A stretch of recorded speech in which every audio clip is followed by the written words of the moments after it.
To promote my new flower shop, I had one place print my business cards, another print my brochures, and a third, my signs. Now my roses aren't red, my violets aren't blue, my geraniums look dead, and I don't know what to do. Staples can help your business stand out with signs, banners, and brochures that are a true reflection of your company. And now at Staples, spend $50 or more on print and marketing services and get $5 off your next in-store purchase. Now my business is blossoming, and I'm spending less green. Exclusions apply. In-store only. Ends 6/23/18. Blog Talk Radio. Welcome to the War Room. We got Dev, Kill, Jimmy, PJ, B. Austin, the Hot Block Commander. How you want it in a 1 or 2 hour show to keep the brain running with the premise to talk sports on a national level.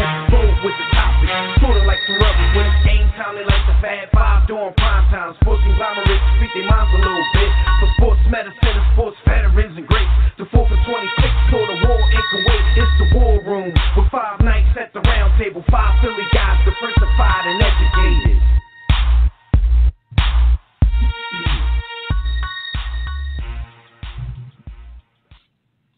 What's good, War Room family? You are once again live in the War Room, brought to you by War Room Sports on the War Room Sports Podcast Network. I'm one of your hosts. I'm Devin McMillan. I'm in the building with my brother, Jimmy the Blueprint.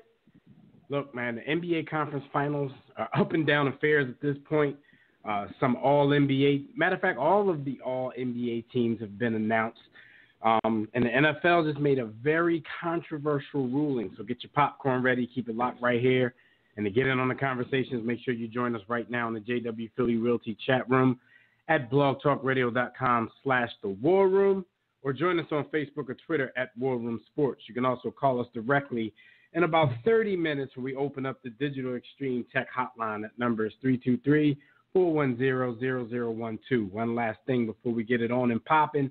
Make sure that during the week when we're not live on the air, you check out archive episodes of our show at warroomsports.com, the War Room Sports mobile app, iTunes, TuneIn, Stitcher, and most other places you do your podcast listening. What up, Jim? We got a lot to rap about today because the world is again on fire. Yes, sir. What's good, man? How you? I'm straight, man. A little warm. Getting warm, but definitely, it's all good. It's all good. How's your week been so far? You ain't out here looking exhausted like LeBron last night, are you? Nah. You know, I don't show it when I get tired. You know, I practice a long time for the end of game. So even when I'm a little tired, nobody can tell. I'm still a superhero. Okay. Brian, you know, that's going to bring a whole new wave of criticism for him because that was one of the things that he got criticized on before.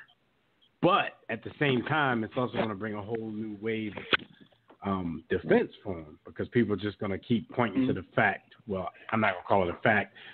Keep pointing to the notion that he doesn't have any help. So it should be okay for LeBron to get tired every once in a while.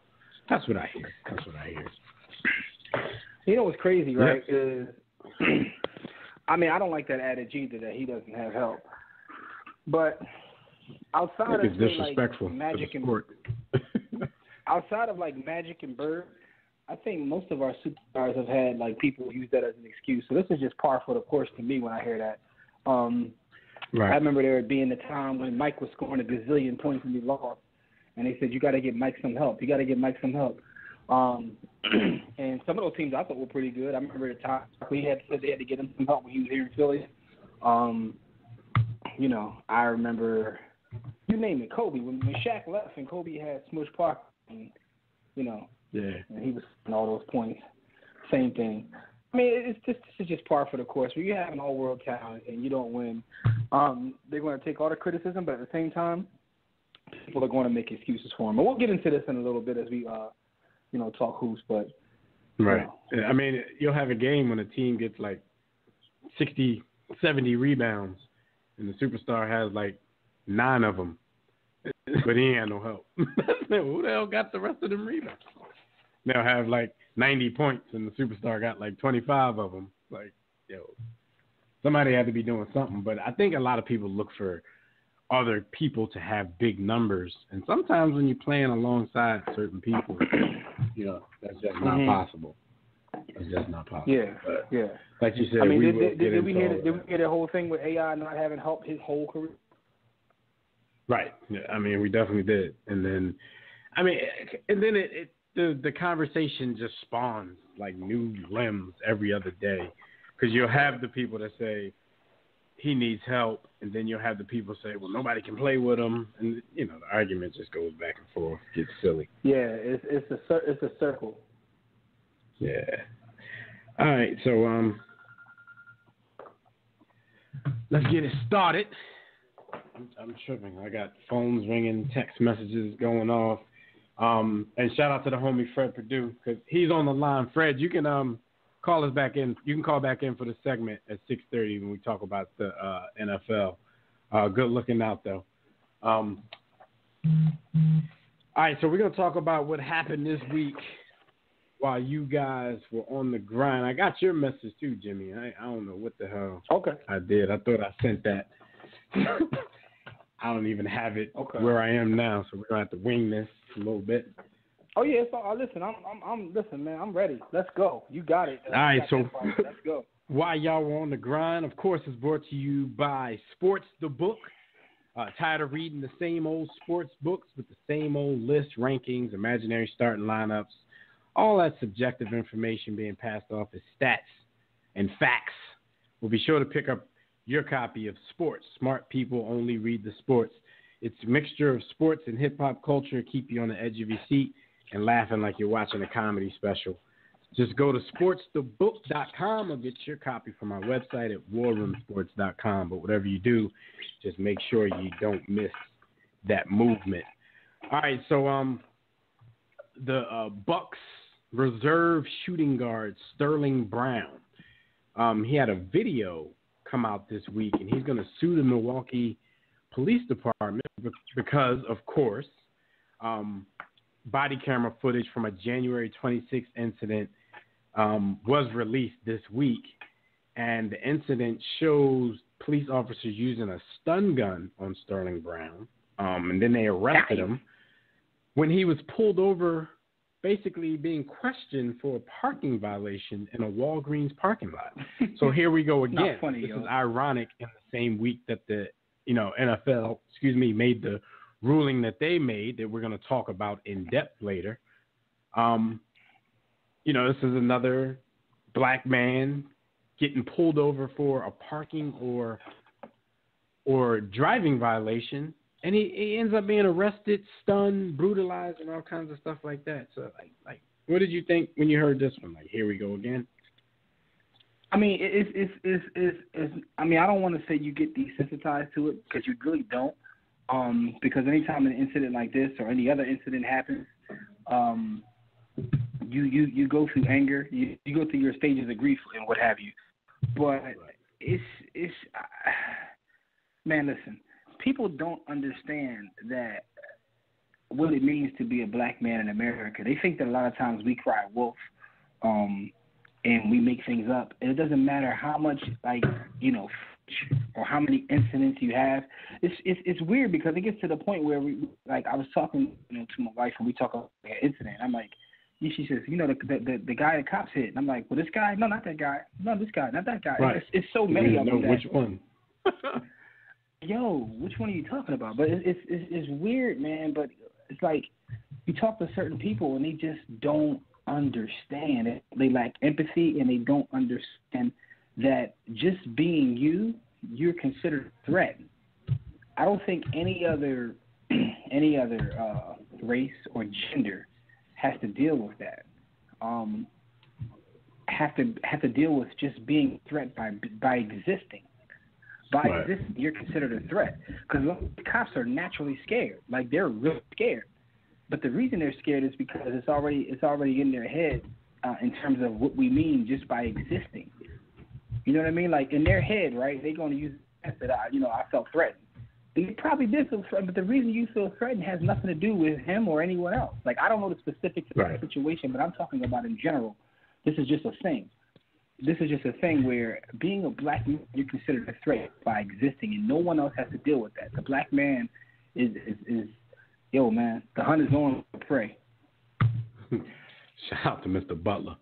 No, yeah, no doubt. It's I mean, it's a scary thing because you just read about, like, all of these things start with, like, traffic stops. Like, since when has, traffic stops been such a threatening thing? But like you said, they're like the preconceived notions. Like, we're already prejudged as a threat, no matter what what we look like, who we are. Though, like, believe it or not, it's always been that way, and the reason that it's always been that way is because, like, just like I know, right, where you could be doing nothing wrong, all your paperwork is straight. And you shook when the cop come by. Yo, you are shook. Yo, and anyone, cats know you're shook. I mean, those that know. Like, dog, I'm a square. Like, I don't get into any sort of debauchery at age in this day and age. Not that I have in the past. I'm not perfect, but at the end of the day, I live a square, clean life. But cop pull behind me, dog, I get nervous, and I'm not even doing anything. You remember the old Martin album when Martin had that joke, and he talked about how scared he gets, like, but then he talks about how the white man's like, pull me over for it. Like, my mom will have your ass. That was damn near 20 years ago. That's still real. Right. No, I mean, I mean, as soon as we started to drive, that was a problem. And it's like, just like we're prejudged by them and it's ingrained in them for us to be a threat, it's kind of ingrained in us to be shook of the police because, we didn't really, well, speaking for myself, like, I didn't necessarily see that growing up. Like, I had never been in the car with my dad and he got harassed by a cop or anything like that. But when you grow up where we grew up, and you just understand that that's a thing. So the cops come behind you. Like, the cops can shake you into doing something wrong when you're driving. Yeah. That's how bad it is. You could be driving cool in the lane, cop behind you so shook, and you wondering if he just wants to get past or not, and you go to the other lane, you forget the signal or something, and then here it go. Next thing you know, you getting your ass whooped. Like, it's crazy, man. It's crazy. Like, a lot of people don't understand. That's why they dismiss, things like what's going on in the NFL, and they make it about what they want to make it about instead of what it's really about. Like I said, we'll get into that kind of stuff later. But shout out to Sterling Brown. I hope he gets everything that he's entitled to at this point. That's weird because I pushed that soundbite like 5 minutes ago. Oh. Yeah, I have no clue. I hope people are hearing this, and we like, I hope I know, sound right? okay. I don't know what's going on. Like, we probably like Skyview's in the chat room. Skyview, we sound good. We sound all right. Can you hear us? Because we got late sound bites jumping off here. I don't know if we on a delay as well. But until we get an answer, and he might not answer for 5 minutes because he might not hear the question for another 5 minutes. But we're going to just move on anyway. All right, so Uncle Var is back in the news. And Skyview is in there because he just commented. He said, yo, not fronting. I've been pulled over 5 times for no reason. You look like you didn't know where you were going. Your license plate was crooked. You fit a description of somebody we were looking for. Like, yeah, like we get those kind of bogus reasons for being pulled over that, like Martin said, a white guy probably could go off on the cop and make him stand down for doing the dumb stuff that they do when it comes to us. But people don't think it's real. Whatever. Go out there and, wait till your daughter comes home with a black boyfriend and she have a swirl child and your grandchild gets funny because harassed. People don't think that it's real, right? And a lot of times, it's like anything else. Like, until it hits home or you have to deal with it directly, you generally act like you don't know. But I've gotten to the point where I don't even try to explain to colonizers because I understand that, like, especially ones that are closed off, I don't even waste my energy. Because they think that we're playing victim all the time. But this is so real. And it's like, I don't know how many more cases of this, that has to happen before they understand that. There's something to this. There's something. It doesn't matter if you're a 6'7" NBA player in a nice car. Happened to him. Happened to Thabo Sefolosha. It happens. It doesn't matter. Anybody, they don't care, man. They just don't care, man. It's funny, right? It's not funny. It's an interesting story I heard today. So, my wife went to school with a gentleman he's a colonizer, right? And typical colonizer, but he ended up marrying a black woman, right? So they had a kid, and he's one of these guys. He's not really conservative, liberal, or whatever. He just exists in the world. But he doesn't fall too far left or right. But he has a black son now, and he had a son in the store, so he took him to the toy store. He's told his son to go out right back, go play there. I'll be right back. I gotta grab something from over here. Next thing you know, he hears a commotion. So he goes over there. He's like, "What's going on?" They're like, "Well, he's stealing." He's like, "My son doesn't steal. He's playing with a toy in a toy store. What do you mean he's stealing?" I says, "Well, he looks suspicious, right?" So did it finally hit him and on him. And the reason I know about the story is that he literally reached out like, "Yo, I need help. I didn't realize until this point that I'm raising a black boy and I don't even understand this," right? But it's one of those things that until it hit him at home, because to him that's his son, that's his boy. But he had to witness it firsthand for him to really say something or even feel any empathy. See, the one thing about it is some people don't bother one way or the other, but you don't feel empathy either because you can't relate to it. But when it hits home, boy, you know what I'm saying? So that story, I just want to share that because that was kind of interesting to me. When I heard that, I was like, dang, he was literally reaching out like, "Yo, can anybody help me? What do I need to know? What's going on?" And it's like now you see what we go through all day long. Exactly. Yeah, when it hit home. I mean, it's a shame. It's a shame that that's the only way people can show empathy, but sometimes it has to be that way. And you don't wish that on anybody or their kid, but sometimes that cliche rings true. Man, I just wish you can walk a mile in my shoes. You know what I'm saying? Yo, man, you ain't never lie. And the thing about kids are kids. So, and not to get too philosophical and off sports, but when you think about it, right, when anyone's born, whether they're, regardless of race, everyone knows that I'm as pro-black as they come, but when you think about a kid that's born, they know nothing, all right? They're born in this world, they know nothing. So for them to get to the point, they had to have some sort of experience to act this way. And what I know about white supremacy, shout out to Brother B. Awesome, who's not here tonight. He's out doing community service, stay out of the jail. But what I do know about white supremacy is a lot of us practice it. A lot of us don't recognize what it is. But at the same time, it kind of teaches us that we're a threat, and it permeates. And it doesn't matter whether you're a professional athlete. We'll talk later about the NFL and their decision. But these are crazy times we're living in, man. It's just crazy times. No doubt. And just a little bit more about that story. The video didn't even come out until Wednesday.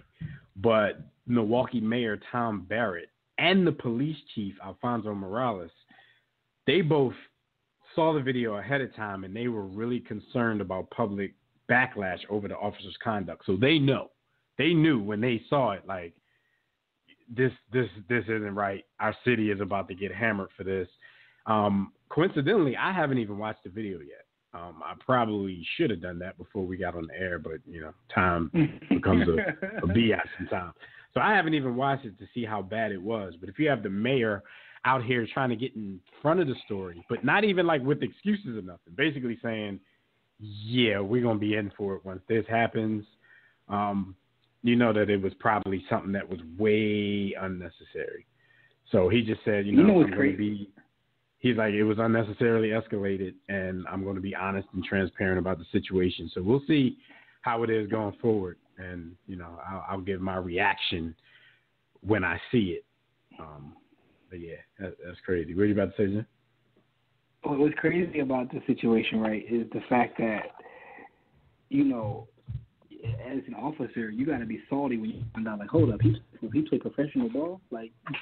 Even if you are a scumbag officer. This is going to be bitter news than I expected. Yeah, but then on the flip side, like when this happens to someone who, as a professional athlete, what do you think? How many times do you think this goes, how many times do you think it's put under the rug? But it's just a regular everyday Joe. Exactly. You know what I mean? Like, that's crazy. Now he on Blizz ass. And if you played your cards right, probably could have got you some Bucks tickets. Noodle. All right.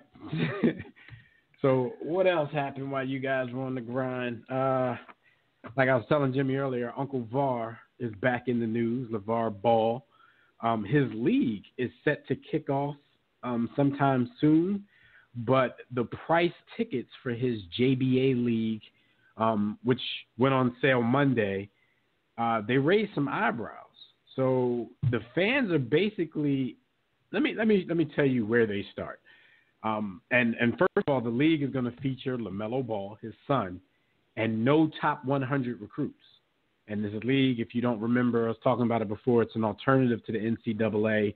He's going to give kids a paycheck. They don't have to go to college. They can spend that year playing ball before they enter the NBA draft. But in his opening season, he has yet to land a top 100 recruit because, and we talked about this, Jimmy, it's going to be hard right now, even though we talk about this so much and people have so much to say about colleges and vitriol that we spew at them, it's going to be hard to pry these kids and their mindset away from going to college because even when you see it now with somebody going overseas, it's only about, 3 or 4 guys per year, only 1, maybe 2 at the most, like big name guys doing it per year. So it's going to be hard to pry people away from the status quo, from what they're used to. We talked about this a long time ago with like HBCUs and how the talent used to be there, but now the big time schools are considered the predominantly white universities. And it would be hard. It would be a great idea if guys started going back to HBCUs and building up those programs and getting those programs money, but it's going to be so hard to pry people away from this mindset. LeVar Ball is attempting to do that, but his tickets for the June 21st session in Ontario, California start at $40, and they go for as much as $99 per ticket before online fees that you get when you buy tickets. So people were thinking, okay, you got your son and no top 100 recruits, and you're charging $40 to $100 for tickets. When I saw it, I did think to myself, Jim, I'm like, yo, I can go see a pretty middle-of-the-road NBA team for those prices. For the $99, I can be sitting in like the third row at some bad arenas. Like before this year, like all of us could have got into a Sixers game for $99 and had pretty good seats. So what do you think about these ticket prices for players that nobody may not be checking for outside of scouts who should probably get in for free? I think that LeVar is either a genius, an insane person, or both. Most geniuses are kind of weird, insane, and quirky. Yeah, this dude, man, because he's going to get a coverage of it because he's who he is. Like, people, it's one of those things where we live in a society now where attention is a currency. So people will pay and cover this to do nothing but bash it. Yet at the same time, they're going to give this energy. You know what I'm saying? That's what's going to be crazy about it. What's going to be crazy about it, people will go, and I don't know how long he's going to be able to sustain or even be able to pull this business off, because it all depends upon at the end of the day what the end product is. And it's going to be hard, as you mentioned, to get the top flight talent. But what kind of games can you put out there? And I mean, because essentially you're charging for high school games for the most part, which are free. Yeah. Right. Well, I mean, because this could be like glorified AAU, and I was on my way to an AAU game Saturday before I found out it was $25. So that's in a gym. That was in a community college gym. Let me give you some comparisons here. They said through the 2016-17 season, for example, only the Warriors, Cavs, Lakers, Spurs, and Knicks have average ticket prices that exceeded $99, and this is according to Vivid Seats. And, and those teams have world-class superstars on them. And like I was saying earlier, you have to kind of be a good team to even charge those kind of prices. And you got the Warriors, Cavs, Spurs, the Lakers, and Knicks. Their ticket prices are always going to be high because of where they are. The demand, no matter how bad they are, is always going to be there. They're always going to have sold-out arenas. And the cost of living in those places are crazy.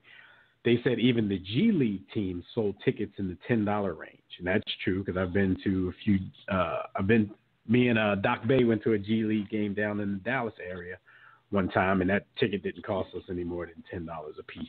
How was the competition? That's a question. I've actually never been to a G League game. So my question to you is, like, how entertaining was it? Was it, like, quality basketball, or were you like, yo, this is trash? See, it's a difficult question to ask because, first of all, how we don't see Doc Bay that much. So the basketball arena was basically a backdrop for us talking and catching up the whole time. So from what I remember, I don't remember anything that was too entertainment. And entertainment is subjective, Jim, because I think people are entertained by names.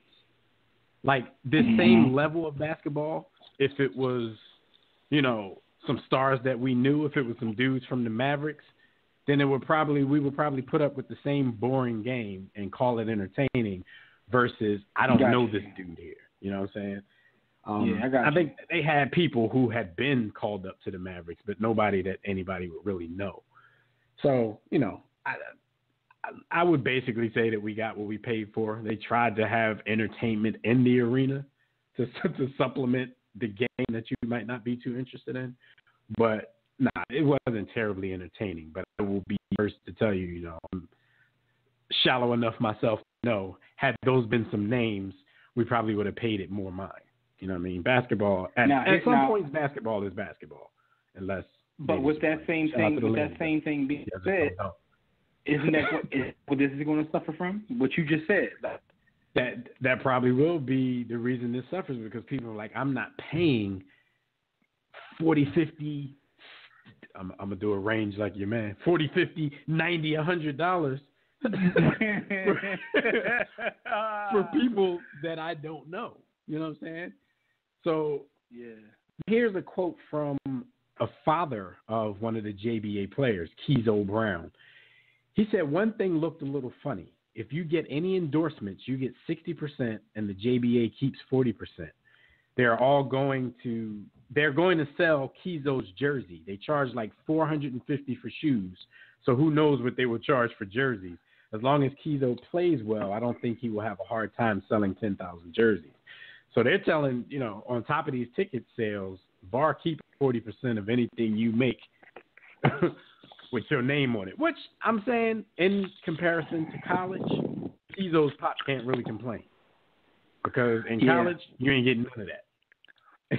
This is true. So you're getting 40% of it. So, you really can't complain. But I think what his point is, they might be trying to charge like a lot of money for jerseys since they charging $450 for sneakers. They might be trying to charge too much for jerseys, and he might not be able to sell as many as he'd like because don't nobody know Keezo Brown. Whatever I just said his last name, I got it that quick, which makes my point. So they're gonna need some like SportsCenter highlights or something. It's interesting. I mean, I think in his clothing line and sneakers, even though some people buy that stuff, but I think for him to be the major player that he wants to be and all of this stuff, like he has to adjust his initial price points. Like you just came out, dog. You know what I'm saying? And more power to you. If I was a baller, and that's what he says, if you ain't a baller, you can't mess with Big Baller Brand. If I was a baller, I would buy some Mellows. I'm saying Mellows because his shoes look better than Lonzo's. I would buy some Mellows just because I had it. You know what I'm saying? And just to support. But, your price point, I think there's a lot of cats like us out there who would like to support. But the prices I ain't paying $5 though. I done already paid like $50 for a T-shirt that came the wrong size. So Scotty in the chat room said that Vegas used to have a D-League team, and he said the game was pretty lit. He said the coaching staff at the time, he was watching Bernie Bickerstaff was coaching against Lionel Hollins. And like that, even the coaches. Like if there's somebody there, your interest goes up. So you'll probably think the same product is more exciting just because you know somebody. It's weird like that, but that's human nature. Yeah. Our whole human beings are just starstruck like that, I guess. All right, so we'll see how that league goes. More power to him. We're always in his corner, but we will call him out when he's doing something silly. So I hope you get your money, Unc Var. All right, so we've talked about the flat earthers. We talked about Kyrie Irving. And how he believes the world is flat. I know, that's his new nickname. Kyrie Earth. Kyrie Earth. So there's an NBA prospect, Lonnie Walker, from the University of Miami, from the U. And we're going to ask Fred about this when he comes to talk NFL with us about his homeboys. But this dude, and he never elaborated on it, so we can only speculate and clown ball off what he said and not what he meant because he couldn't elaborate on what he meant. He says the earth is an illusion, but he thinks it's still round. So if the earth is an illusion, then what are we? That's my question. We plugged into the Matrix is what we are. We must be. But even the dudes plugged into the Matrix were real people laying there in the chairs. What the hell are we? Were they though? Were they though? we just movies inside of movies. We just Star Trek. I don't know what we are if the earth is an illusion. So So it ain't too many bars we can have on this, but yeah, it really ain't. I mean, I don't know what to say other than salute to him for voicing his opinion. Salute to him for having the heart to voice his opinion. Yo, it's like a JJ Redick podcast. Yo, JJ Redick has a podcast, and JJ Redick is like a huge conspiracy theorist. So like most of his podcasts end in him like pontificating about like life. So that's what it's reminding me of, and I'm pretty sure that once JJ saw that quote, JJ's definitely going to reach out and try to get him on his show. You're right. If you never listened to any episode, I heard a clip from it. Just listen to the John with him and Kyrie Irving, because Kyrie was on there, and you'd be like, "Yo." Is that the one where he said what's going on? He thinks there's a possibility that we're living in a complex computer simulation like the Matrix? Yeah, he mentioned that on there, and he also mentioned how dinosaurs never existed and they aren't real. I mean, somebody could make a case to me about that, and I could get with it. I mean, because a lot of stuff about dinosaurs, even if dinosaurs were real, I mean, because my son is really into this, so he knows everything about a lot of dinosaurs, and the detail in which they write about dinosaurs in books, like what they ate and what they may have sounded like and all that kind of stuff, and how fast they ran and stuff like how the hell you know that from finding some bones? And half the time you don't find bones. Grimlock was real to me. No doubt. The Dinobots were definitely real. But it's like they have a lot of details out there, and I don't disbelieve that the dinosaurs were here, but I'm starting to disbelieve in some of these details that they have about the dinosaurs. How the hell you know that? You're just saying that to make this interesting, because your job wouldn't be interesting if you only had a few facts or a few opinions and you just threw it out there like that. Mm-hmm. But yeah, it's a weird thing, but that's what's up. Shout out to him, man. I hope he elaborates one day so he just won't sound like a total idiot. So come on, Lonnie Walker, tell us what you meant. Maybe he will go on JJ. I'll tell you what. And show JJ about I'll tell you one thing. I wasn't really familiar with Lonnie Walker until you said that, so it worked a little bit. Yeah, I mean, maybe he'll get drafted. The illusion guy. But get drafted into what, though? The NBA ain't real because the earth ain't real. Anyway, Reuben Foster of the 49ers. This dropped late last week, but we didn't get it in enough time to talk about it on the last show. And I see we got some callers on the line. Hold on, because we're about to get to Fred. And the topic that Fred is coming to talk with us with, we'll definitely take calls during that because it's the most important topic of the week. So give us a few minutes. So the Alyssa Ennis, the former girlfriend of linebacker Reuben Foster, testified last Thursday in a preliminary hearing and said that Foster indeed never put his hands on her and that she lied a lot, that's her quote, to authorities about an alleged domestic violence incident. Now, we talked about this off air at one point. We were like, oh, you know, sometimes when people walk back their words, either they were promised some riches or, you know, not even that sometimes. Sometimes you just, like, this is the cycle of relationships. I've seen people get abused, women, men, physically, verbally, however, and they always seem to find their way back to that person. Like, I had to learn that the hard way, not even firsthand, but secondhand. Like, you know, when you want to defend a family member because somebody might be doing something that's not right, and you ready to go lay the smack down, and I got pulled over by an old head one day, you know, and, you know, where we from, Jimmy, it's not going to sound like super intelligent and super articulate. You know, they tell you in the terms that you understand when you're a young boy. And Bo was telling me that it's the power of the D.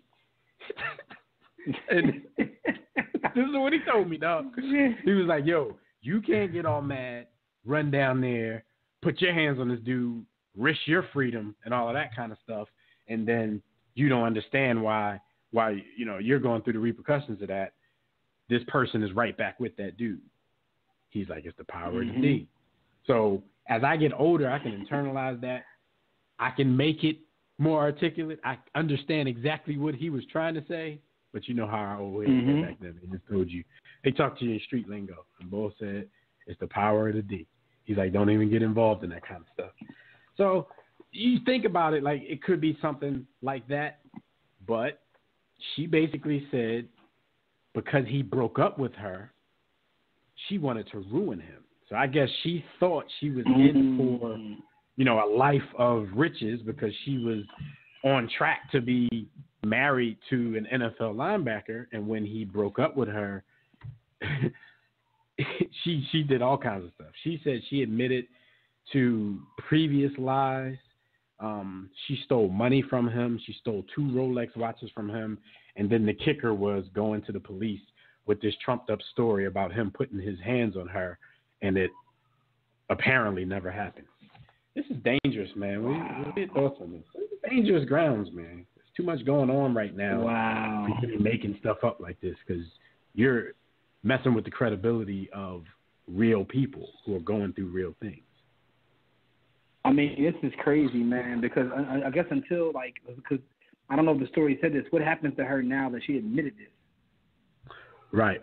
And that's what I wanted to know as well. At this point, I think it was just a testimony, but I'm pretty sure some charges could be brought up on her. But I'm wondering, you know, and I'm not versed in law whatsoever. I'm wondering if he has to bring the charges up or, you know, could they just do it? Like, you know, that's not right.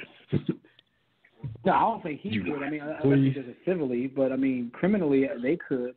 But until they start doing that, like, that's going to be an issue. Like, I had a friend who a chick said that he Me Too'd her and was completely lying and admitted to it later that the reason she did that is because basically she was cheating on her, and but she admitted it. She started to feel guilty about it. Yeah, and so he got. Here's the crazy part. So the boy got dragged out his crib, like locked up in front of everybody, taken in. But once the chick admitted it because she felt guilty because they kind of just went too far. But he had to live with the fact that he got dragged out his crib and called in for that. And because we scumbags, people to this day still mess with him like, yo, you took, and everybody know that he didn't do it. You know what I mean?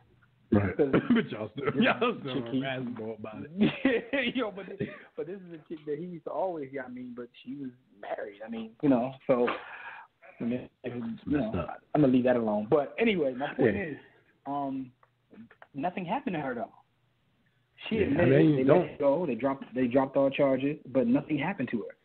And I remember, I remember your life because ruin somebody else's life because you know, risking ruining your own. Like that wasn't his fault. Exactly, but you know, I think about that because it's like until something happens to the female that does that, and I don't want to victim blame because, but at the same time, when people lie like that, you are making it more difficult for the people that really need this help and are really going through this, like you previously mentioned. Like people are really out here getting harmed, and you know, it's a bad situation all the way around, man. All right. Well, shout out to Reuben Foster. I'm pretty sure the league has no grounds because, whether he was charged or not, the league was going to do their own thing. I'm pretty sure at this point the league has no grounds to do anything whatsoever unless they find a video. So shout out to Reuben Foster. His season, career, life won't be in jeopardy over this particular thing. But we got some more stuff to get to about the NFL. And we're going to get Fred Perdue on with us in a second. But not before we give a few birthday shout-outs. And the birthdays are brought to you by the Creator. So thank the Creator if you're having a birthday. You didn't do that by yourself. Shout out to the Hall of Famer. Yeah, Jim. Hall of Famer, Tracy McGrady. He turned 39 years old. Baseballer Brad Penny, he's 40. Rich Rodriguez turns 55. And shout out to another basketball Hall of Famer, one of the greatest who's ever done it on both sides of the ball, Joe Dumars turns 55 years old. Shout out to Joe Dumars. He is the line of demarcation when it comes to War Room Sports and our Hall of Fame, our HOF or FOH. Joe Dumars is the standard by which we go by. The Dumars line. All right, so real quick, you guys can check out our website at warroomsports.com. But if you want to call in and speak with us about this situation that's going on in the NFL, you can dial the Digital Extreme Tech hotline. That number is 323-410-0012. Press 1 when prompted. And if you're already listening from your phone, just press 1 if you want to talk. And this is Hot Topics. Hot Topics are brought to you by MyBookie. What up, y'all? Let's for a second, before we get Fred on the line, let's talk cheddar and how much of it you can make betting on sports contests at MyBookie. The NBA Conference Finals are chugging along. The NHL Stanley Cup Finals are upon us. So if you haven't checked them out, this is a great time to do so. You can lay down some dough on the biggest games in sports. Join us and thousands of other online players placing bets at mybookie.ag, not .com.ag. You're tired of betting and then getting a runaround when you win? That's why we urge you to try MyBookie. No ass betting over here. You win, they pay real fast without any hassles. You're wasting your time betting your money anywhere else. They even have in-game live betting, so you can place wagers after tip-off, kickoff, face-off, whatever sport you're betting on. Join now, and MyBookie will match your first deposit with a 50% bonus. Just use the promo code WARROOM, all caps, WARROOM, to activate this offer. Visit mybookie.ag today. Play, win, get paid, period. And we're going to welcome the homie Fred Perdue of Quick Slants and Cover 2 from the War Room Sports Podcast Network that will one day be back up and running.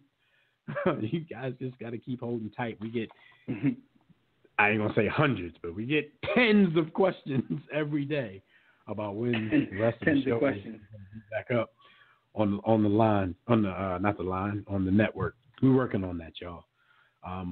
But Fred, what's going on, good brother? Welcome.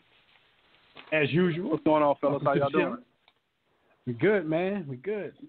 A lot of stuff happening.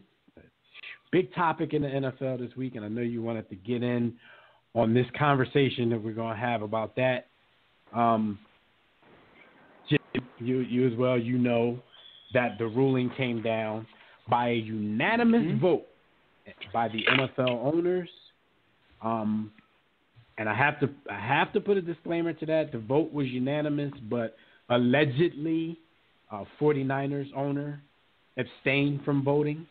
So even though we're getting the report that it's unanimous and all 32, supposedly the 49ers owners abstained from the vote. But they've unanimously approved a new national anthem policy that requires players to stand if they're on the field during the performance, but gives them the option to remain in the locker room if they prefer.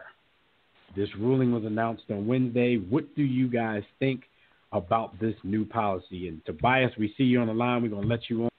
In about 30 seconds, right after these dudes get warmed up, we will let you join the conversation as well. Thoughts, fellas? The coward. I started off, and I'll tell you, man, this one, when I saw this come across the wire, I was like, wow. I was kind of shocked because I knew that the knife was already, the players already had the knife in their back, but then the owners decided to just twist, and then they just decided to just go ahead and put it all the way through their heart. Because, I mean, it literally is, at this point, the NFL owners know what they're doing, and then when you have your president, number 45, chirping in about this, it really becomes a thing. It's really now showing who they stand with, and quite honestly, none of this, as we all know, none of this has to do with anything that they're trying to put a narrative toward. It has nothing to do with the military. Even if it doesn't who they stand with, because I'm gonna have to. I'm gonna have to throw the flag on you because you sound like the Matrix just took you away. An organization. Flag on the play, 15 yards. Dev, you're getting told a little bit. But yeah, we can't enough of you saying Dev. But like, this is. I mean, everyone knows who listens to the show that I haven't watched NFL, and I'm not going to watch it either. But this is just more an embarrassment, right? Because it's chaotic. Like you're trying to draw a line in the sand, and you're saying basically that you're not a patriot if you don't stand for a song. And it's kind of disrespectful that that people can understand the complexities and of everyday life, that you have to do this. I really can't believe this is happening. Like, it's a joke. And for me, what I will say, I will give credit to one NFL owner. The Jets owner decided that he said he'll pay any fines that are given out if any of his players decide to take a knee or anything. I can live with that. I can live with that simply because you're actually stepping out and saying something. Now, we don't know what he thinks privately, but if you're trying to gain a little bit of confidence, if you're trying to get it back in the good graces, this is how you get back in the good graces of your players. But the NFL owners, as a whole, we see what's going on, and I mean, I even see how it was said, oh, if you guys can sit in the locker room, you can do all of this. You can sit in the locker room if you want to. That's kind of like, well, we're not gonna just completely tell you don't kneel. We'll give you we'll throw you a bone, but in reality, it's still a slap in the face. Can y'all hear me now? No. Oh, welcome back to the world of to the land of the living. I got lost in the illusion. Look, like you brought up the Jets owner, but I kind of think that he's playing both sides of the fence because you have to remember this was a unanimous vote. So if your thing is I don't want to censor my players, I'm going to pay their fines for them, then what the hell did you vote for it for? Like, that's the part that I don't understand about that. It's like he's trying to be a hero at this point, but at the same time, you voted for this. So unless he comes out with more explanation about that, like right now, for me, I'm in the, we don't believe you, you need more people. Well, we don't believe you need more people. Exactly. And see, for me also, when I look at it, I look at how when the Carolina Panthers were just recently bought, David Tepper, he actually was a minority owner of the Pittsburgh Steelers, but he was part of that NFL owners circle. They pretty much put him in. They said, hey, we'd rather you be the owner here. We'll take your bid, even though he underbid on the sale, simply because he goes with a lot of the things that they're saying. So I wonder, did he have any part of this vote too? Because he on one side of things, he called Donald Trump, aka 45. He said, he's a sadistic narcissist, and he's trash basically. And yet, was he a part of this vote? Essentially, right. So it makes there's a lot of different moving pieces in this, and NFL owners. They stick together. They're billionaires. They're going to stick together in this. And quite honestly, for me, what I hate is the narrative that is spun is that it's about the military and about being an American. It has nothing to do with that. It has absolutely nothing to do with that. I mean, we're going to because of the fact that we're going to keep like just dismissing and ignoring what the protests were really about, and that's why, like, because when this story came down, like, I had to sit back before I reacted, and I got to echo. Yeah, you got to sit back before I reacted, and I basically had to, try to compartmentalize every part of it before I jumped out there the wrong way. But you think about the concessions that they tried to give you. Okay, we're not going to make you be out there for the national anthem. Okay, but at the same time, if that's the bone you're going to throw me, if that's the caveat to the whole thing, then it still doesn't satisfy me because I was never out there to protest the national anthem anyway. I wanted to be seen for what my cause was really about.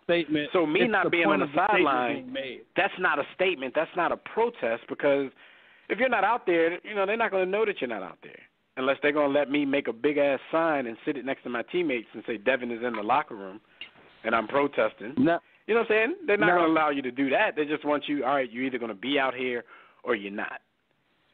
And now for me, I've seen things like even from your Super Bowl champion Eagles. I gotta be respectful. Not from Jenkins, safety. He actually said that he wasn't really going to do anything this coming season, but now because of that, they're considering another way of doing a gesture. Because if you can't kneel, well, I can throw a fist in the air, or I can do something else. I mean, you can't stop everything. Right. And at the end of the day, I've always said, the players in general, what are you going to do? Suspend the whole NFL? I was about to say, if they do something, Fred, they need to do it. They need to get big groups together and do something. Exactly. Yeah, like what you're going to do? You're going to suspend all of us, and it should be star players should be leading it. The Richard Shermans, the Von Millers of the world, those are the guys that the high money play. You can't have the Alan Hearns of the world. And nothing against a guy like Alan Hearns, just giving a name. Right. Nothing against a guy like that, but he's not a big enough marquee name. But if you throw you can't have the 53rd man on the roster who just got up from the practice squad doing it either because he's expendable. Really, the big money players, and you naming Richard Sherman and all of those type of cats, it need to be your quarterbacks of the world. Yeah, I'm about to say it need to be your Tom Brady's and your Drew Brees. Tom Brady's not doing your that. Ben Roethlisberger. My quarterback. It need to be them dudes standing with their brothers that they go to bat with every day. You know what I'm saying? If you care about them dudes like that, then you should care about the fact that they care about people dying in the streets, and this has nothing to do with the national anthem. But we're gonna keep letting them push that narrative. What's crazy in all of this is the tape, the Alton Sterling tape came out, and that was even, and then the Sterling Brown thing with the Milwaukee Bucks. All of this is coming out in light of all of this. And it's like, this is why we have evidence, we have video. It's not like we have hearsay, we got video of this. So it really it's very telling of why players can point out to why we have this. Colin Kaepernick may have been the martyr for all of this, but he'll never probably play in the NFL again. But at the end of the day, if you have big name players that are really about what they're saying, do more. Take over the NFL. Use your voice, use your influence. At the end of the day, what are they going to do? Cut you? Right. All right. Well, are they really going to cut their money? So. We got the homie Tobias waiting on the line. I know he want to say some stuff, so we're gonna get him on. Tobias, what's going on, good brother? You're in the war room. Man, what's going on, gentlemen? What's up? How are you, sir? I know you got some bars for this particular topic. First thing I'm gonna say is that latest episode of Bama Cuts is real great. Shout out to LeBron, but real good epic episode. but here's the thing, all right, guys. None of this would have been an issue right now if Colin Kaepernick had a shot in camp when someone brought him into camp last season. None of this would have been an issue because the NFL, they keep talking about their fans. Let's just be honest here. They're talking about white people. because they never talked about those black fans who said, hey, I'm not watching until Colin Kaepernick gets a chance in camp. Not guaranteed a job, but at least a damn chance. They never talk about those fans. They never bring that up, but they bring up white people. And that's just showing you, like, how America is, where they don't really care about black people's money. They don't care how black people feel because black people have no alternative. But here's the thing with this whole anthem thing, right? I'm a veteran. I used to serve for 12 years until I got hurt. White people used to, when they used to play the anthem around Reveille, like 6:30 in the morning, and like the retreat, the Star Spangled Banner retreat song at 5 o'clock. For people who don't know, your car, you got to stop your cars. If you're in your car, you got to stop your car, all that. Or if you stand outside, you got to stand outside in uniform and salute or put your hand, staying at attention. So many white folks will run inside at 4:59 when they know that song is coming up. Yeah. And they talk about the players. Oh, you can stand in the locker room. Let's just say, like, my Buccaneers, like Jameis Winston and Mike Evans, Gerald McCoy in the locker room, right? They come out. All the fans are going to see them walk out of the locker room. They ain't stand for the anthem. How is that going to make it better? I mean, that's true. You didn't come out. You know how the people feel right now. So if you don't come out, I mean, you're not really trying to make it better. You don't care what it looks like. You walk out of the locker room. But I see what you're saying from an NFL's perspective. How's that going to make it better? Because people still going to look at the individuals who they feel are being disrespectful. Think about this, guys. Like, I know about the Sterling Brown like that. Tamir Rice was a 12-year-old boy who got killed, murdered on camera in like 2 seconds. And that cop walked and he got another job. There was a brother on the Browns that wore a shirt probably just for Tamir Rice. And all the police and white people were mad. And this was a 12-year-old child. But as soon as white people get shot at a high school, they want us to feel sorry for them. But they ain't feel sorry for our children who get killed. But there's no compassion for us. There's no we want policy for us. But we got people, and I'll say this real quick, and I'm going to piss off some people out there. White people love Malcolm Jenkins, if you notice that. Not hating the guy, but I'm going to be honest about this. They love Malcolm Jenkins because white folks reference him because he makes white people feel comfortable. There's a lot of guys like John Lewis, Andrew Young. They made white people feel comfortable. Barack Obama made white people feel comfortable. They love those people. But when you like a Colin Kaepernick who said that, hey, this is what it's about, he was eloquent, articulate in what he said it was about. And that shows that they don't give a damn. They keep saying that, oh, it's about the right time or place. Well, damn it, when is the right time or place? We tried everything. We pulled up a pants. We went to school. We stopped listening to rap music. We did everything. It ain't changing nothing. I feel you. I have an interesting story that I actually heard this morning. Listening to radio, they were talking about this. They were listening to sports radio. They're talking about it everywhere. Shoot, I was listening to the Russ Parr show. Shout out to him. A guy called up. He's a Baltimore Ravens season ticket holder.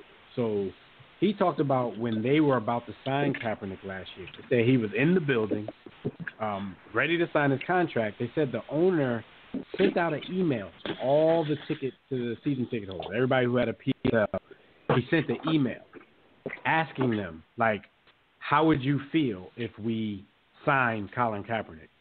And the guy said 76% of the people they emailed said if they sign Colin Kaepernick, then they're going to sell their PSLs.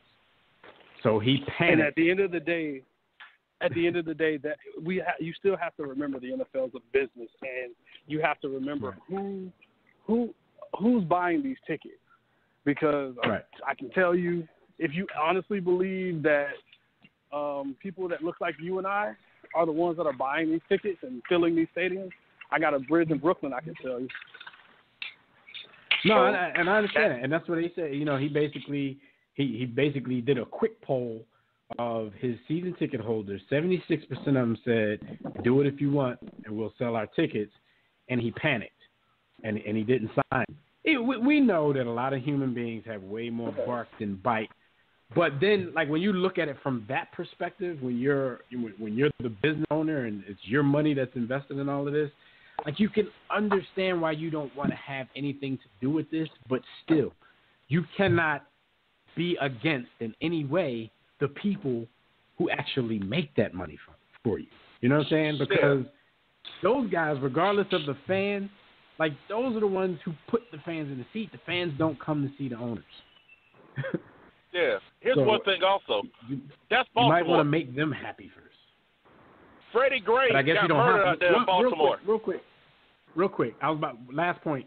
I was about to say, but maybe you don't have to worry about making them happy because they're not really going to do anything about it. There's not a lot of guys who are going to forego their check to stand with this issue. So I guess you really do have to listen to the fans instead of the players. Go ahead, Tobias. Ultimately, what it comes down to is the fact that if it doesn't affect you directly, the issues don't affect you. You don't care too much. If you flip it, a lot of the issues. Exactly. Mm-hmm. Think about this. I'll say these two quick things. Freddie Gray got murdered in Baltimore. Now, white folks ain't bothered about that one, obviously. But you remember, like, here's the thing. I'll bring up these 2 points. See, white people only care when it happens to white people.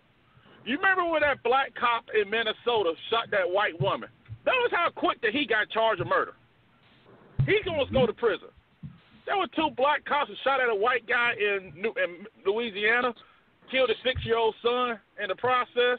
The dad was a career criminal running from the police. Happened on a Sunday. By Friday, both were charged of murder. All the information was out there. And one of them got 40 years. I think the other one's getting 40 years, too. That's wrapped up within a year. No grand jury testimony. So when it comes to white people, they get the justice. It's happening. But when it happens to us, there's no justice. Oh, I forgot this was in Utah where that nurse got roughed up by those white nurse got roughed up by those white cops. Oh, she got justice for that, too. We don't get the justice. That's why black people protest in these streets, because black people don't get justice. White people don't protest because white people generally get justice. Yeah, but they've basically commandeered our protests and made it about the anthem. So now we have rules that have come down. And I, like Jimmy said right off the bat, man, I think it's a real coward move by the NFL. I don't know. I just don't even know what else to say about it. The owners really, and whether it was intimidation from Trump, because what I was trying to say before I had the technical difficulties, when Trump comes at you, like, he doesn't just, say something slick to you. He basically threatens to find a way to get you shut down. And he also brings his legion of trolls with him, so that doesn't help either. Yeah. Interesting situation. Tobias, you got anything else before we let you go? Yeah, I'll say this, man. Thanks for taking my call. And here's the thing. Those people give away season tickets. There are thousands of fans waiting to buy season tickets, to be honest. Colin Kaepernick wasn't even going to play. Joe Flacco never gets hurt. So he wasn't going to even play. He was just going to be a backup. They don't want – see, what happens is white people, white society likes it when you ingratiate her, like the Malcolm Jenkins of the world, the Cam Newtons of the world, when you ingratiate, making them feel comfortable. That is the problem with us as our black men with money, like our black men athletes with money who have generational wealth are too afraid. And I'll say this real quick. I can't tell folks to do with their money. A lot of them don't have generational wealth. I agree with you, but the fact of the matter is, like, everything is not about money. At some point, you have to have some gonads and decide that you stand for more than a little bit of bread. Jimmy, I'll say this real quick. And the thing is also, this is what white people don't get about black people. Let's say if Jimmy's a millionaire, right? Jimmy's mama ain't a millionaire. Jimmy's brother ain't a millionaire. I don't know your family situation. His cousin ain't a millionaire. They're everyday working people where they still they may not live in that gated community. White people, even though they may not be rich, they don't have these same problems. They have social capital. They able to get a loan and stuff, but anyway, showing up. We have family members, like let's say the average athlete, right? Black athlete. Their family members still living working class, working poor, living in neighborhoods, all that stuff. what white people doing and say, well, you good. Why you worried about it? But yet white people, white supremacy is a team sport. They act as a team, as a collective. But they want to make sure we're separated. And too many black folks keep falling for that, saying, hey, I ain't black. I'm an individual. Get that bell ready, Dale. Get that bell ready. First, hey, but you guys have a good one, man. All right, man. We holler at you. Quick, Tobias, and Roll Tide, baby. That is white supremacy is a religion, and like we can state facts and figures. I mean, to like talk about what he just said. Black college graduate on average makes less than a white person that graduates from high school. That's a fact. That's a statistic. But I got proof. We sit up and just cry about anything. 2-time college graduate. I got proof. But the point is, at some point it has to be about more than just this money. But I really think that we're so far gone, it really doesn't matter what the white owners do. The players will never stand in solidarity because, again, until it affects you directly, you don't care. Like, we don't see ourselves as a community. Like, we talk about the black community, but are we really a community? We don't see ourselves as a community. We don't see ourselves as, like, we don't care about our fellow person, our brothers. Like, we just don't. Like, and so until we start to, like, feel empathy and feel pain when something happens to someone else, it won't matter. Like, it just won't matter. I don't think there's anything at this point they couldn't do. What ends up happening too is we get so lost in the news cycle because it just everything becomes so normal to us, I guess, in a sense where this will be a thing for a couple weeks and then it'll blow over and everyone will forget it until the NFL season happens, and then and the first time something happens, we'll come back to it and say, well, you don't respect us, but you guys didn't stand up in the beginning from day one. What you allow now, they'll take a little bit more, and a little bit more, and a little bit more. And this is at this point, it's like now you've taken everything. This is the final blow.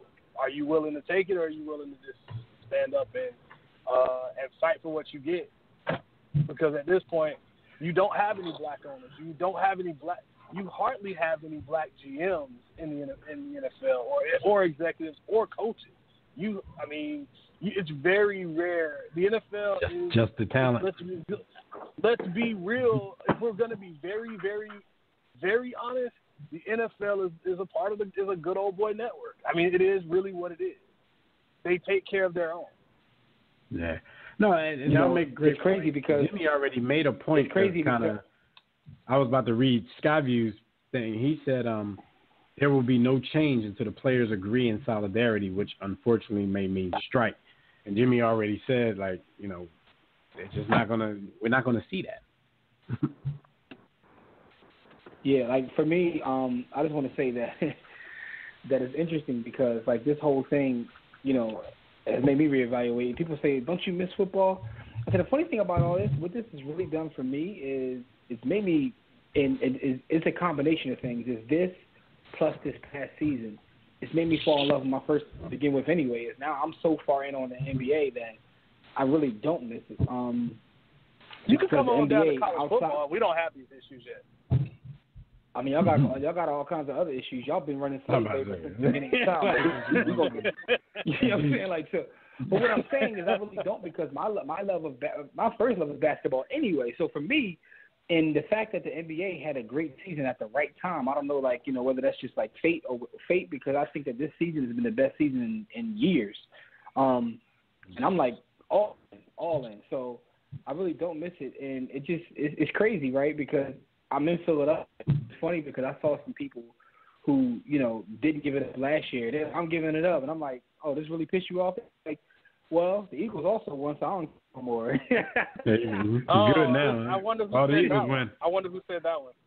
Ain't gonna happen again. That wasn't Dev. No, that wasn't Dev. That was one of the people. No, there was another person I'm thinking of, but carry on. Yeah, I mean, maybe, but like it was just funny to hear that. Like, well, the Eagles won now, so I was my whole life for that. So now after NFL, I'm like, oh, okay, I see you. But the Eagles had won. Having this conversation over the last few days, like when you bring up the NBA, people have countered by saying, well, the NBA always had this rule. They make you come out for the national anthem, blah, blah, blah. I mean, okay, regardless of that fact, they weren't making you come out for the national anthem to combat against some protests, you know, where you were concerned about your people. So their rule, for whatever reason it may be, it wasn't because we were kneeling in the NBA because black people were getting shot in the streets, and then they went and made this rule. So, you know, there's a little bit of difference there. Okay, they already had the, when NBA players actually showed some kind of solidarity, whether it was Trayvon Martin or whatever it was, the NBA didn't have any pushback. They actually joined in and had the WNBA as well join in. I mean, there were initiatives done for that. So, I mean, basically, and Adam Silver, like the NBA. He looks like a really nice, likable dude. He look a little creepy. Look like, you know, you should probably keep him away from schools and playgrounds, but he looked like a cool cat. So he seems like the type of dude that wants to be on the right side of history at all times.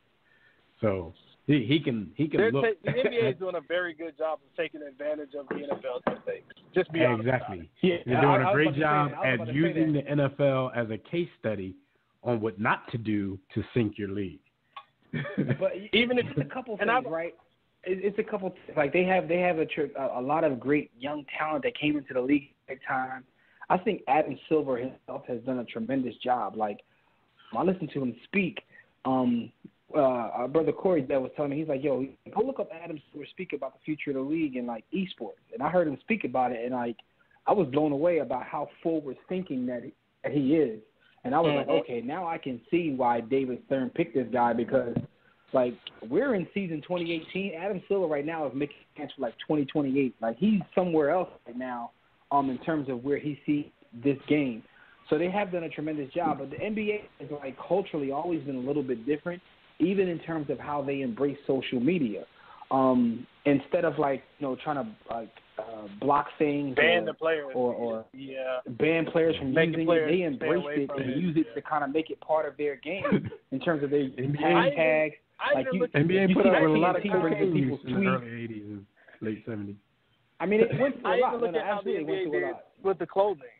When I remember back in the early 2000s when they started making players wear suits on the sideline. The NBA in the beginning was a little bit of pushback, but then the players started making it their own thing, and then the NBA embraced it. So I think they're embracing it a little too much now. And I still don't agree with that whole dress code thing. Just a little bit. But you gotta let dudes be them, even if you know. That was a lot of even if it is a little bit off. Like, that wasn't a good look for them. Yeah, that wasn't a good look for the NBA. That whole, you know, because they didn't want dudes looking quote unquote hip hop. Hey, you're embracing the players. But, I mean, that's what they are. Generation, you have to embrace what they are and what they come from. You know. People like, I think they learned it. Killers. I'm like, I used to laugh at people that look like thugs and killers. I'm like, what does a thug look like? I mean, John Gotti caught 45 bodies and he wore tailor-made suits every day. I mean, if he looked like a thug or a killer, like, what's a thug or a killer look like? Say what you really mean. Just say it. You don't want a bunch of birdies from above the rim. Yeah, pretty much. Hovering around your court. But I mean, the thing is, they combated that. But I see why they picked Adam Silver. And like, you hear a lot of them say good things about him. And I thought they were just like, you know, that was their daddy. But now, like, when you watch him speak and talk about the league and where he wants to take it, you're like, okay, this boy actually has a vision for the league. And, you know, keep him away from the playground. It just seems like Goodell seems like he's just trying to protect what they've built. Fred sounds like he's picking up a dog from a pound or something. But hey, what's going on back there, Fred? Free Fred's dog, man. Let him be free, man. But we got my dog's agreeing with me. That's all that is. Let's go to the homie Naj down in the great state of GA. I know Naj got some thoughts, boy. Brother. I know you got something to say. Hey. Yeah, man. What up, man? What up?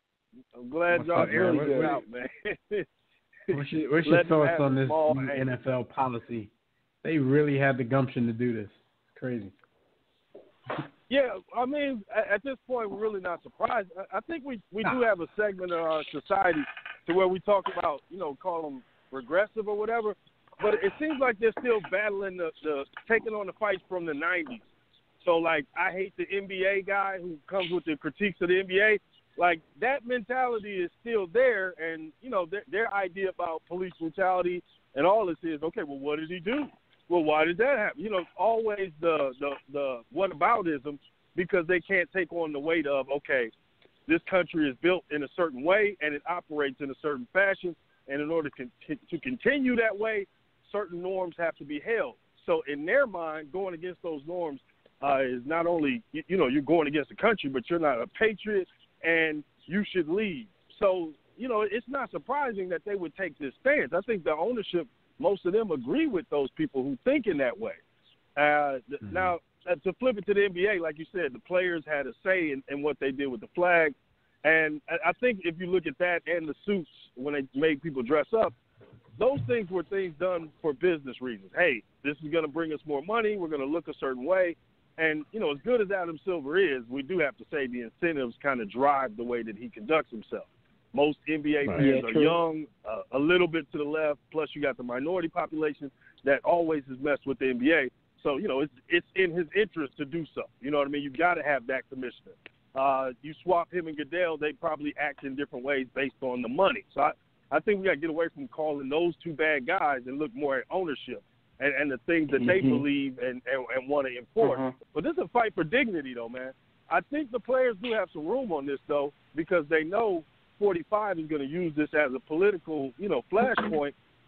They can figure out different ways to protest, like individually. Like you said, solidarity would be much better because then they would actually have power and they could make the ownership kind of bend more. But they can do sporadic things that are going to cause some problems and, you know, media firestorms, so to say. So they still have some room to do things, but at a certain point, man, it's only so much we can expect from athletes. These are not the people who grew up with, like, Paul Robeson and these people who had a certain community that they grew up in and a certain ideology and a certain background to really go hard. So I think we're putting too much of a burden on them to kind of win this fight. I think this is more to actually win this fight. I think it's more black people taking their cool away from the NFL. David Dennis, I don't know if y'all read that article he wrote last year where he talked about sports leagues who try to go too mainstream and lose their edge. Eventually they start losing popularity and the young crowd, kind of like what baseball is going through. You know, the old unwritten rules and, you know, all of that nonsense. And what it leads to unpopularity. So I think the NFL is definitely on the wrong track, and it's going to end badly. But this fight ain't going nowhere. This fight is just in this particular arena right now, but this fight is not going anywhere. The people who've decided they are the real Americans and the rest of us are only Americans, I guess, as we show ourselves to prove it. Right. And I know, looking at it from the NFL perspective, I know they feel like straight that they've become the poster children of this whole movement with the police brutality and all that kind of stuff. Like, I know that they hate that, but like, we talk about it all the time, man. You just want to be on the right side of history, and like Nas just made the point, like, you got to stay fresh because the young people are always going to be the one that drive your league.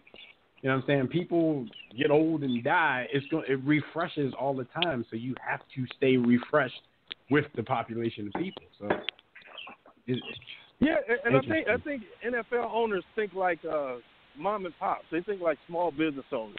They look at the nation as, you know, that's their store. They want to run this nation. But I think the NBA has a more global vision, and, you know, with that new gambling thing going on, I don't think we're really even, you know what I mean, I don't even think we're really even quantifying how much is going to roll in from some of these markets when we start talking about global betting, the markets in China, the markets in Europe, where people have been sports gambling for a long time, and now you're going to have American outlets that are going to allow them to make bets. I'm sure the NBA is going to partner with certain groups or whatever, kind of make it easier for you to click with them. We're going to see a huge influx of revenue. Hockey right now with that. If you look at how this new expansion team out in Las Vegas, everybody took bets out on them just on a whim because we know and we have those people that say we're just going to take a bet on an underdog team that has no chance, and on the off chance that it works, I'm gonna make a big profit. Well, they worried about that at this people, point right now. That's because rich people bet on every team before the season starts. Somebody got a hit, right? Yeah. Like I've been in Vegas prior twice to, a day, right? I've been in Vegas like during the summertime, watching people in the sports book bet on every NFL team to win the Super Bowl. I've seen it. Somebody got a hit. Right. and if somebody you're hedging your win bet. even more money. So, me, I just want to say $20. I got to put my bet on one team.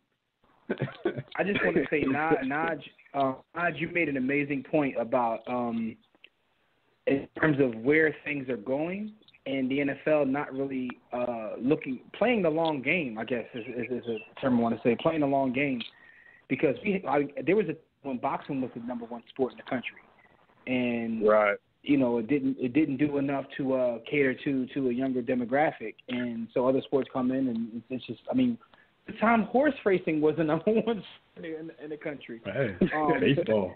And for a lot of different reasons, baseball, we can go on, so people think that because you're the dominant sport right now that you'll always be, and that's just not the case. That's not true. It's this going on.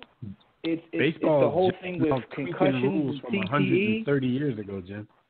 It's like, and it's kind of what the point I was trying to make is the NFL, instead of trying to be forward thinking, they're trying to protect what they already have. But there's other issues going on with football right now that affect how this game is viewed. Anyway, with the whole CTE thing. When you really think about this, right? They had information that the players were damaging themselves, and they had this information for a long time, and they got sued and they paid out for it or whatever. They didn't act on it at all for years. They acted on this flag real fast, though. Well, then add opioids to that, though. Right, but then add opioids to that. We got a serious opioid problem in this country, and if you look at the NFL, that would be the place where opioid abuse has been rampant and encouraged by the people who run things, team positions, and everything else. But kind of, excuse me, y'all. Kind of speaking to your point you just made, though, man, just think about this. Their biggest problem is not only the hypocrisy, it's that their position, it doesn't mean anything. Your position is heavy-handed, and there's nothing really you can stand on. If they said, look, this is what we're doing, if you want to kneel or whatever, that's your business, and you get booed, they would actually create more excitement and more, I would think, I guess you could say, more of a spectacle for the league, because then you're saying, absolutely, look, this is America. You have people watching just to see, I want to see. Yeah, because you're going to build a narrative within the game. Yeah. Right, you're free to do what you want to do, but you're going to eat this backlash as well. Because let's be honest about this. These people who are so-called outraged about these things, these are the people who won't leave the TV before the anthem is over because they want to see who stands or who kneels, so they can immediately get on social media and start talking trash about that player. So it's not like they're looking away from this. They want to see the person who they can be mad at and get on Twitter and call them a POS and all those other little, you know how they talk. But, because I guess Twitter. The NFL doesn't understand in 2018 all attention is good attention, right? So even if you have people watching just to cuss out players, that's going to do something for your brand at the NFL, because it's going to build narrative. You have guys who are bad guys, to become like WWE. At the end of the day, that'll be good for your sport. And it's interesting, right? So if you guys ever spend time talking to younger kids, you get their thoughts on the NFL, like their kids I speak with at their age, I was an NFL fanatic, and they talk about it like it's crazy. Like, why would anyone want to play football? Who sit there and like run each other and bang your heads up? Like the younger generation doesn't look at football the way that we did. They don't. I mean, I guess unless you live in Florida or Texas, maybe. Put Generation Y in the Oklahoma drill and see how many kids quit that week. Like, what? We're doing what? Like, nah, bro, I'm not doing that. And I can attest to that because and I have a little bit more of a perspective on it too, Jimmy, because I'm a teacher and I used to coach football at the high school level. So seeing how exactly, and just talking to parents and hearing how moms say, I don't want my son playing football. I'd rather them play baseball. I'd rather them run track. I'd rather them play basketball. Yeah. So Indeed. I think they have a lot of other issues that are manifesting. So, like, maybe they do know, and maybe this is why they try to make as much bank as possible now, because they know they're in trouble long term anyway. Yeah, and you brought up the boxing analogy earlier. Think about it.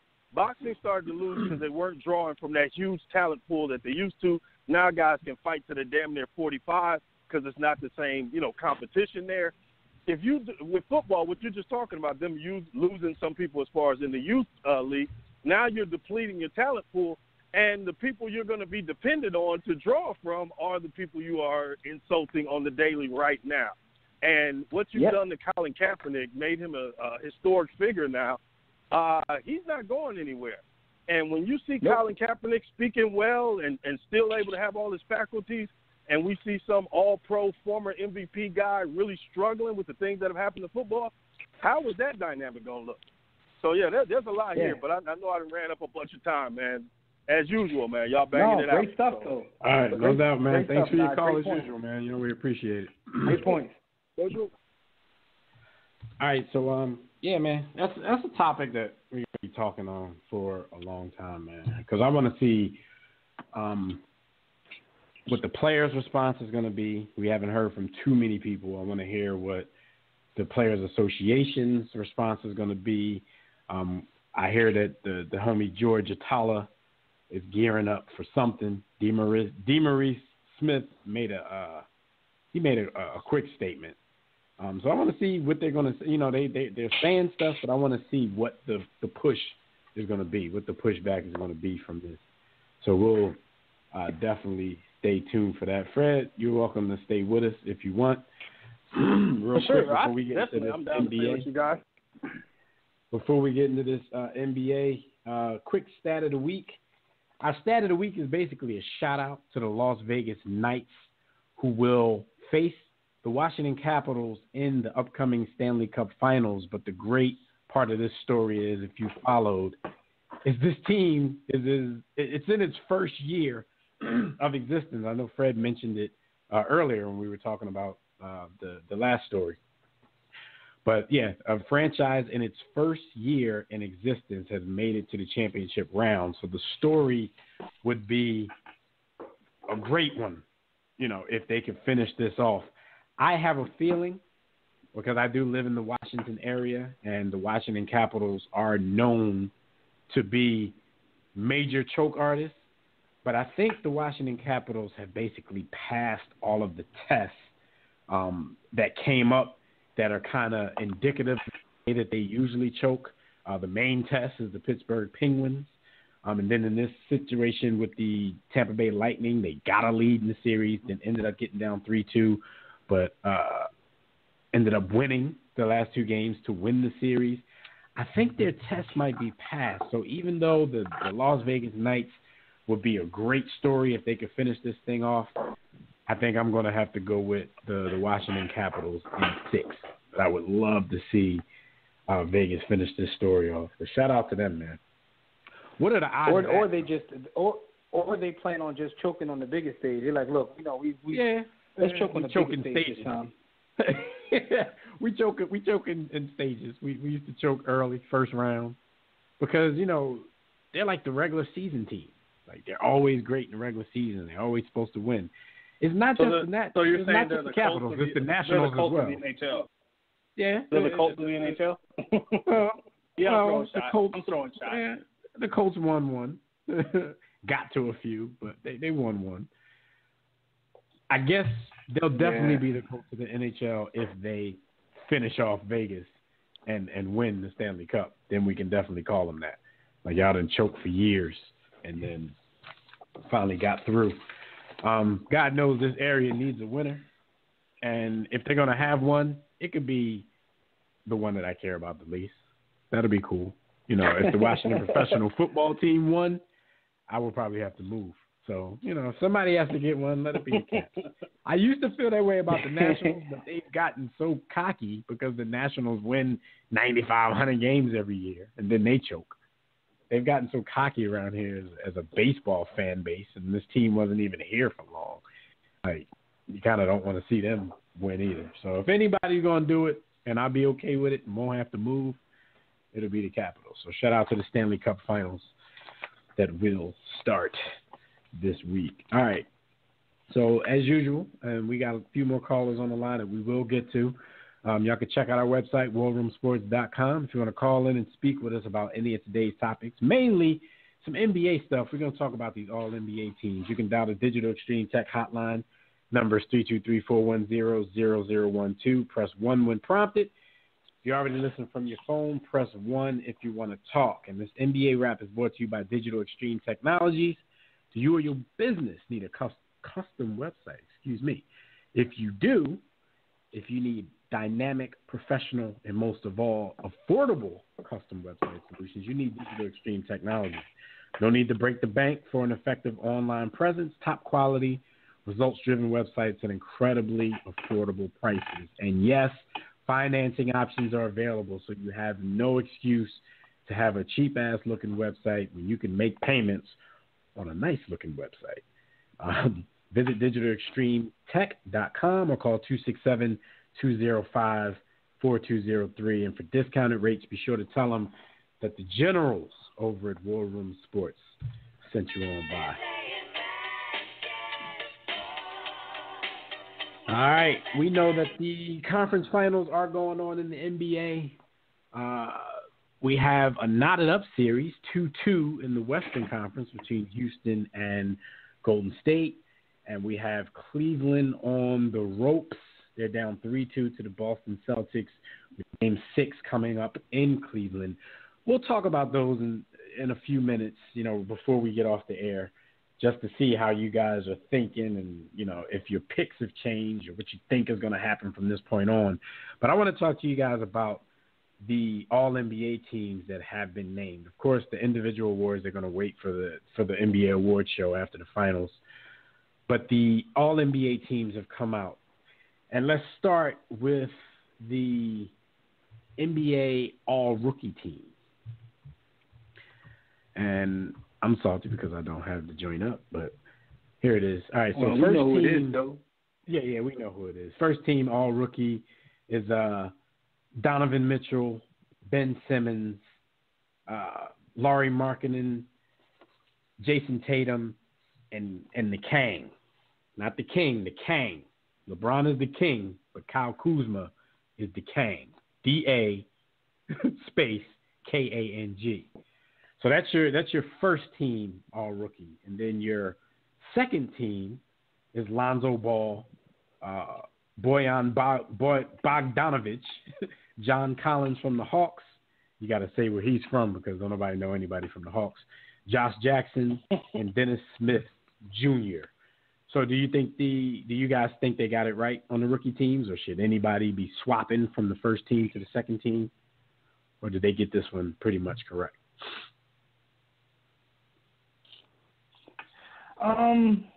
They pretty much got it. I really don't have too many complaints. Like, when you look at first, second team or whatever. I really don't have too many complaints. Yeah. No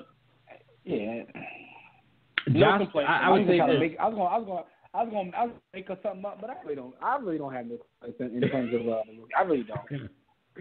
I would say Josh Jackson and Jason Tatum were basically the same dude statistically, but that's kind of a no-brainer because Jason Tatum in a starting role, maybe he didn't become like that dude until the playoffs, which is a great time to become it, but these are regular season awards, and in a starting role, he was on a team that was the second seed in the Eastern Conference. So even if they're alike statistically, you got to give that nod to Tatum over Josh Jackson. Even though I will say it as many times as I have to, Josh Jackson is who your man Danny Ainge wanted anyway. I'm going to say it every time his name comes up. You got to chill with that. I'm a hater. I'm a hater by nature, though. Just you're a Philly person, a Sixers fan. You're supposed to hate everything Boston stuff. So I'm gonna hate on Danny Ainge, and they keep calling him a genius for this Tatum pickup. And I'm gonna assure y'all that Tatum is not the guy he ain't won. But he's looking, like that dude now. So no, I agree. He lucked up. That's what you're as saying? well. Like you got somebody like Dennis sometimes Smith. Sometimes it's better to be lucky than to be good. Lucky than good. Yep. Yeah. Shoot, most of the time it's better to be lucky than good.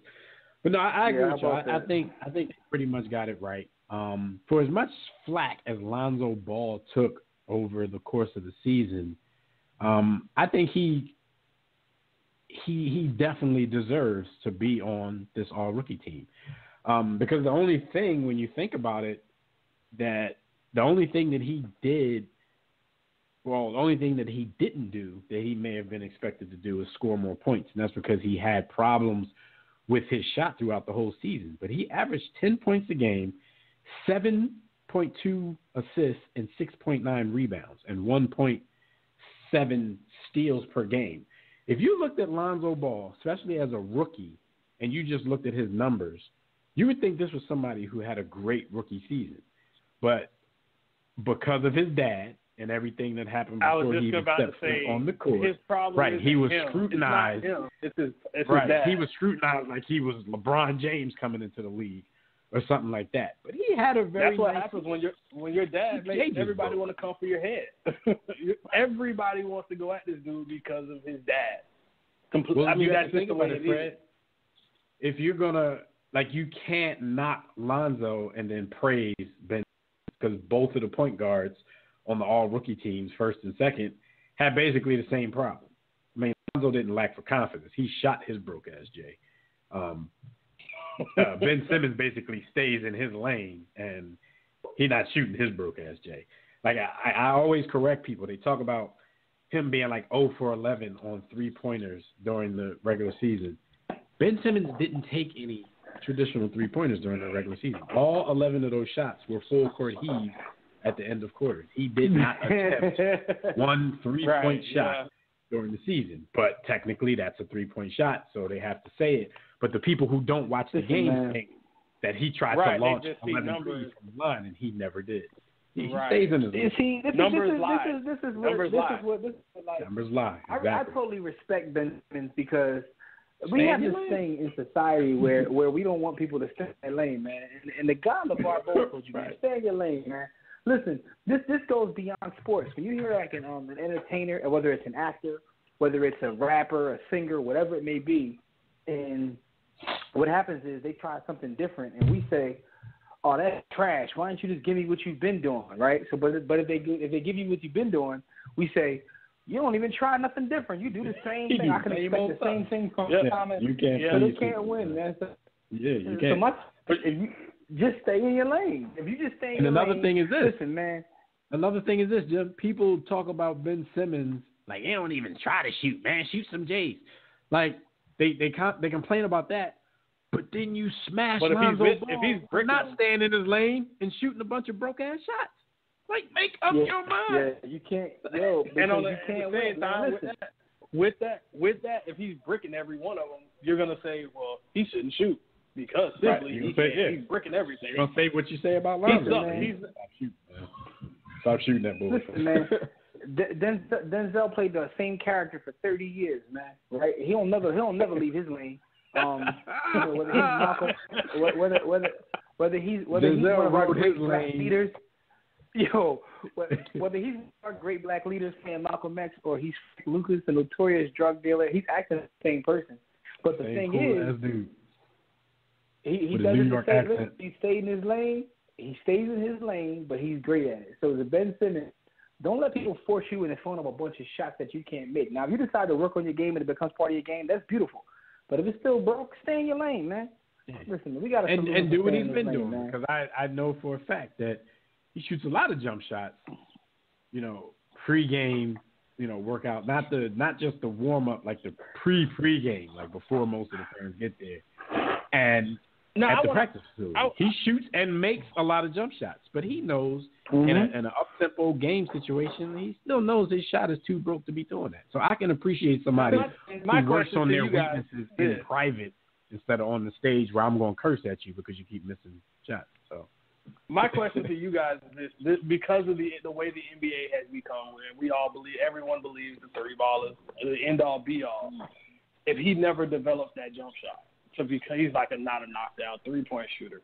Will we hold that against him like we hold it against a guy like a LeBron who just never we see LeBron, he wants to shoot threes, he tries to shoot threes, but it's just one of those things. At some point, you are what you are, and you're not a 3-point shooter. No, I mean LeBron has greatly improved his shot though. Right, he can get hot. No, but I don't think I think if Ben Simmons keeps giving to the game in other ways, of course you're still gonna have the people out there that's gonna talk about it, but you know. If you can become not even Rondo never developed a J. He's not the same person, but he was able to be on a team where he could win as the lead guard on that team. But if he could become a Jason Kidd, like Jason Kidd went from no J to, I don't even know if he still holds the record, but basically making like the most like top 3 like in 3-pointers in history, not percentage, but in the number that he made. Like, I don't even need him to shoot that many, but enough to keep the defense. What's interesting to me about the NBA is, and it's Fred to the point you said, because it's becoming about the 3-ball. It definitely is. But everything in the NBA goes in cycles where it's about a fast pace, long shot games, and it like goes into a cycle about Paul's pounding in the inside. But the thing is, if your game isn't suited to that, you can't force it. You got to let things come to you, meaning that the whole league might be around shooting threes, but the Sixers find a way to build. Because the thing is, you can build around what you have. Like the great coaches, and I'm not saying the Sixers have a great coach, that's yet to be seen, but great coaches find a way to build around what they have. Just to give an example, if you look at your coach, right? I'll give your coach credit right now. Eric Spoelstra, yeah. I'm not even talking about Eric Spoelstra. I apologize. I'm talking about your coach on the Patriots, Belichick. What I respect about him is he has a system, but his system is fluid. You see some coaches, and this goes across sports, which is why I'm using him as an example. They have their system, and you either get into their system or you just can't. We shout out to Andy Reid. Andy Reid has his system, and you have to just plug into his system and play it. Where Belichick is more fluid. Meaning that they've won multiple championships and they've won them in different ways. I mean, always comes down to a field goal because they've had strengths, whether it be defense, whether it be the pass game, whatever it may be, because he finds a way to kind of be fluid with it. The reason I'm saying that is going back to the Sixers is if Ben really develops, that's up to the GM and the coaches to try to find a way to use his strong suits, because he's and everybody else pretty much at everything else, how to surround him with talent. And they kind of did that this season when they put all those Euro shooters out there that was knocking down and for a run, he was the best player in the league. But it kind of backfired a little bit under playoff pressure because none of those Euro shooters can handle the rock. So when the pressure got high, and Ben wasn't, but now you see that, or he was out of the game, he had nobody who could handle besides T.J. McConnell. And you see that, and you make adjustments, because the one thing about the way the Sixers run out, which I think people will forget, is they are a young team. People are like, oh, the Sixers, and it's kind of because the Celtics are a young team too. So it's like, well, they could do it, but they can do it. Why can't we? Yeah, not every possibly, team is but at the same, exactly. And this is exactly the case. So let them grow and let's see what happens long term. But I would like to see him develop that shot, because it will make him that much better a player, and it will also make the team that much more dangerous. But if he doesn't become like that knockdown shooter, I also have no problem with him staying in his lane and dominating in ways that other players don't even have the ability to. That's the thing. I don't even expect him to ever become a knockdown shooter. What I expect is just to be able to hit something enough to make the defense a little bit more honest. That's all I'm asking for. You know what I'm saying? And even when he does that, I don't want him back there launching threes just because he can. Use it when you need to use it. Be smart. You don't want him to be Rondo. That's the funny thing about watching Rondo play. When you watch Rondo play, they sag off him so far. And I know B. Austin's not here, but B. Austin thought that was the greatest thing when the Lakers played them. And Kobe was in the foul line, in the paint, go ahead and shoot. I'm Rondo. Yeah, mad disrespectful. You disrespectful. You're messing up my future contract. I always thought that was one of the most disrespectful things in the world, that they would just literally back off of him like he was. Now I know. I don't know how much college basketball you guys watch, but Scott View in the chat room has a point. He says this new crop of rookies coming in, Ayton, Bagley, and Bamba. A lot of those are low post back to the basket players. So he said he can also see a time when it kind of shifts back. But that's I hope so. I They're probably going to turn them out. They're going to turn them out. They're going to be bust. I was going to bring that up to you because that was my next point, because at the end of the day, will this league get back to the point of the big man being the more dominant player versus everything in life, Steph Curry type player? Everything in life pretty much is cyclical. I just think the NBA just hasn't been around enough for us to see this particular cycle. So, yeah, maybe, but we might be dead by the time it goes back but here's the thing, though. I think that it possibly will, but I think it'll be a variation of what it was before. I don't think we'll ever see Patrick. It might take 2-point basketball. Where you just throw the ball into the post and get out the way and let them make it. I don't know. It might come a time where you're not even allowed inside the 3-point line. Like, you go in there, that's illegal offense, illegal defense. The traditional NBA center be more Embiid-ish or DeMarcus Cousins, like, where they can step out a little bit. They can do a little bit of both. But that's where it's going what now. I'm saying. That's what I'm saying, Fred. That's what I'm saying. I think it'll be a kind of a hybrid, because I don't think we'll ever see Wilt Chamberlain, Shaquille O'Neal, Hakeem Olajuwon, where you just throw it into the post and get out the way. I don't think we'll ever see that again.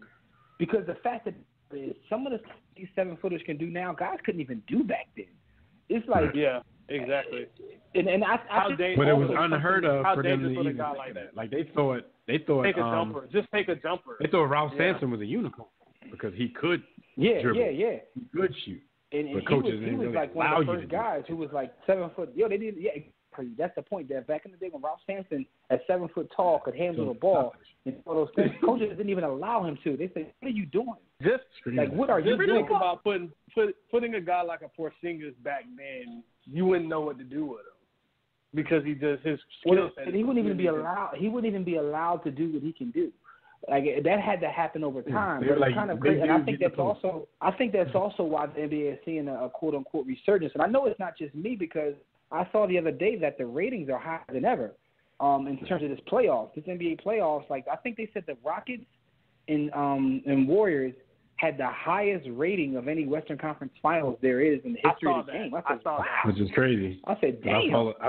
I've fallen asleep on every game, so I'm glad other people are watching. Yeah, but your rating count too. You still had it on TV. And with the last game being where both teams are scoring over 100, and both teams the last game they scored under 100. Says a lot too. But I think part of that is because we're seeing guys, like, one of the things about sports, like, we can all admit this is about seeing people do extraordinary things that, like, maybe as we thought we could do, we know damn well we can't do. When you see a guy that's 7 foot, like, shoot from like Mars or jump over somebody's head and dunk, that's one of the reasons we pay to watch the game. And I think that the NBA is having like this like surge of uber athleticism and abilities that I don't think we've ever seen. Doesn't mean that the game is necessarily better overall, because of the times these guys are missing fundamentals. We got a player that we haven't seen something from yet. I still think IQ might be down a little bit. IQ might be down, but from an excitement standpoint, when anybody on the floor can dunk on anybody else, anybody can shoot a 3. When anybody on the floor can be Reggie Miller or Steve Kerr. I think too, because it's getting weird. Like LaMelo, even though he's not at that level, LaMelo is like pulling up half court, and it's like no one's even batting an eye. It's like at first it was like what? Now it's like because the fact that we've at least at some point entertained the idea of a 4-point shot, and I mean it's unrealistic. I know it'll never happen, but the fact that you never know. I don't know more, yo. I always say that, friend, but I'm starting to think maybe. I mean, we've actually entertained this idea. I mean, and guys, and because point guards aren't really point guards anymore, and they're just really good shooters now. But I don't even think positions matter anymore. And it's funny. Jalen Rose has this thing. Jalen Rose has this thing he says positions are for people that like need help following the sport. Because when you're out there playing, you pick up a man, pick up another big, guards pick up a guard. Like the whole idea. Yeah. Even Devin mentioned at the beginning of the Rockets and Warriors series, he was like, why aren't Chris Paul and Steph guarding each other? They're like hiding each other. They both guard small forwards that ain't gonna do nothing. So the idea of positions don't even really matter anymore. Their positions don't matter. You just got your 5 out there.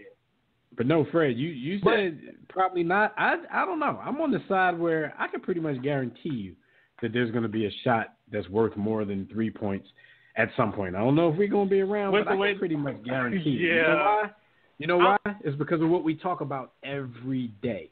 Regular, marginal players are making 3-point legends. Basically, they're gonna just vanish them from the record books. Like, it's not going to be anything special. There was a time when I thought Kerr. And I'm not the basketball head that you guys are, but I thought there was a time when, in my mind, Reggie Miller was one of the greatest 3-point shooters of all time. That's just me. And now Dale Ellis. We don't think you don't even think like it's to the point now where Ray Allen isn't even considered even a legit 3-point shooter now, and it's like Curry's the best shooter ever, or Klay Thompson's the greatest shooter ever, and their careers aren't even over yet. Right. Put it like this, Fred. Like with Ray Allen, the last few years of his career, he was starting to be considered by many as the greatest shooter the NBA has ever seen. That didn't even last until he retired. He got that distinction for like a year. I mean, to kind of like give you the equivalency in your sport, Fred. Like, I look a lot of times at statistics, and I see Matthew Stafford up there with names that he belongs nowhere near. Like, his statistics. Like, he hasn't had the success in terms of wins and losses, but sometimes I forget Matthew Stafford put up for like 4,000 or 5,000 yards every season. Yeah, it's nothing for a quarterback to throw. 5,000 yards is normal now. I mean, back in there was a time when Dan Marino was the only guy ever really throw 4,000. In my head, I'm like, Matthew Stafford. In my head, like Matthew Stafford's average season. His average season would be like 5,500 yards. Hey, Jimmy, B. Austin not here, so I had to take the shot for him. I had to give Donovan a shout out for never getting 4,000. Already. Well, listen, we got two more teams to get to, and we got like 3 minutes. Real quick, the all defensive team, and I'll read both of them. Robert Covington from the 76ers. Anthony Davis from the Pelicans. Rudy Gobert. Drew Holiday. Shout out to him. Victor Oladipo. That's your first team all defense. Second team, Jimmy Butler, Joel Embiid, Draymond Green, Al Horford, DeJounte Murray from the Spurs. There's a lot of first-timers on this list. So that makes me kind of happy because it shows that people are really paying attention now instead of just putting dudes on the list who's been on the list before. Like, once you get a reputation for being a defender, like, in my opinion, LeBron James is not a 5-time first-team all-defense type dude. But he's LeBron James. He got on it for a couple of years. They were going to keep putting them on it. I think they finally got to a point where, like, people are going to see right through us if we keep putting LeBron on because he's really not giving that At effort. some point, it helps pad the stats for that Hall of Fame speech. Right. I mean, and it's everybody. Like Kobe Bryant, 9 times first team. No, he stopped playing defense before 9. Maybe 7, maybe 6. But he stopped playing defense before 9. But that reputation gets you there. But it seems like they're paying attention to dudes that are doing it. Shout out to Robert Covington because, to me, he has his moments where you think he belongs on a team like this. But I've seen that dude get torched way too many times, but hey, he on there. Shout out to him. This may help him justify some of that $63 million contract that they gave him. And it may up his trade value a little bit, Jimmy. So maybe if Kawhi doesn't want that supermax from the Spurs, maybe we can throw Covington into that trade instead of a Dario. Listen, man, Robert Covington is one of these guys who's weird to me because I how like other GMs, coaches, and players in the league talk about him, and I watch him play, and I don't see it. But sometimes you see that with a player going on both sides. Sometimes guys like the league doesn't seem to appreciate him, but you watch him and you're like, yo, he can really play, but for some reason he don't get the burn. But he's one of those guys on the other side of that spectrum where his reputation is crazy. Like when you hear like players talk about him, you would think that he's that guy, but I watch him play. I'm like, yo, get him off the floor. Somebody told me as a fan, his shot selection is what makes us not want to give him any credit. But no, he actually gets cooked a lot. But there are think about a streaky shooter.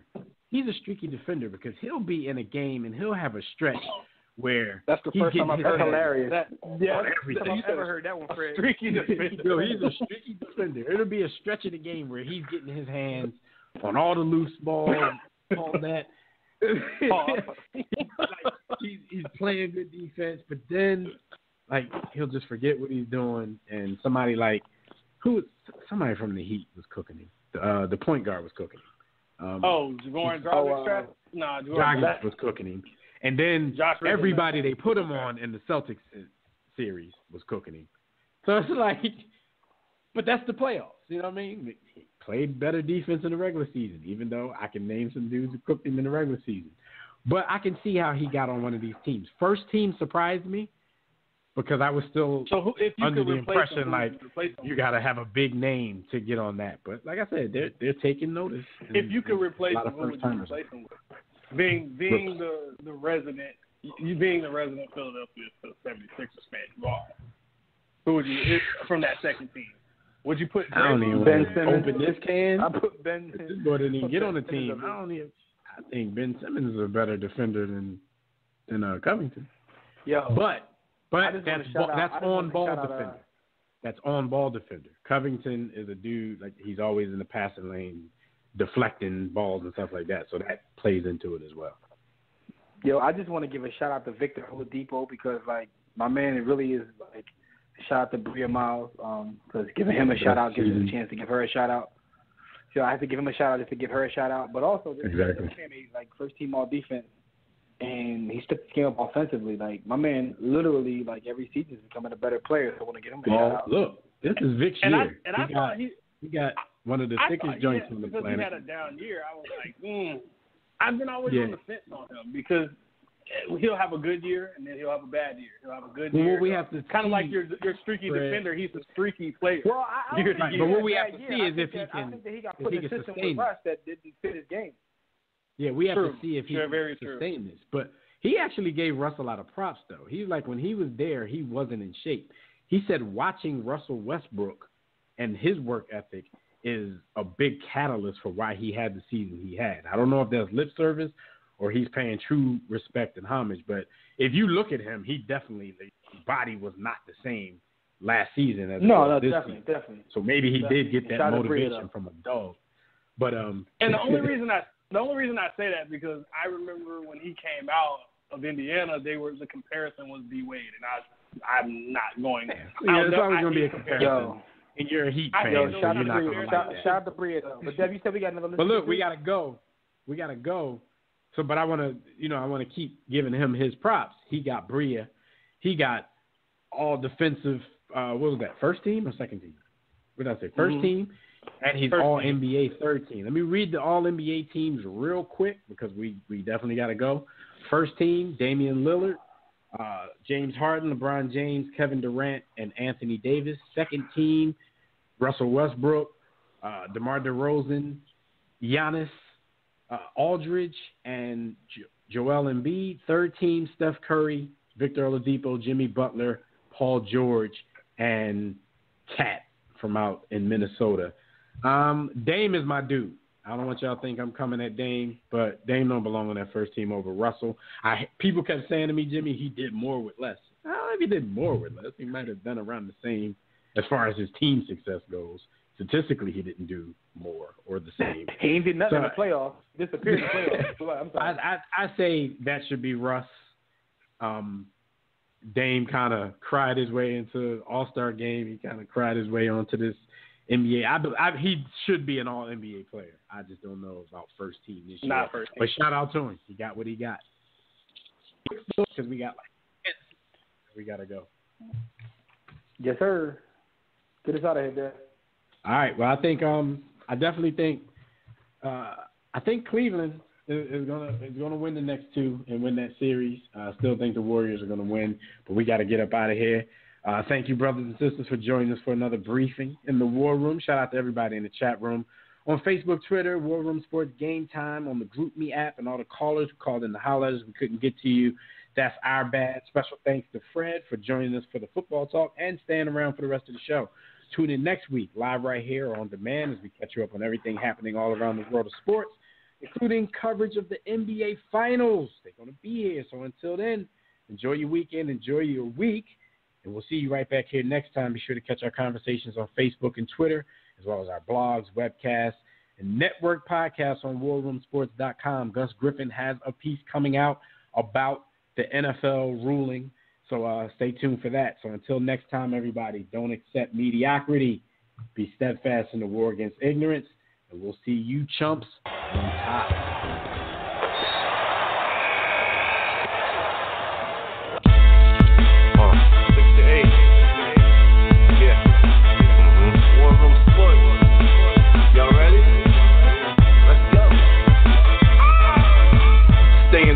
Jimmy, know the blueprint.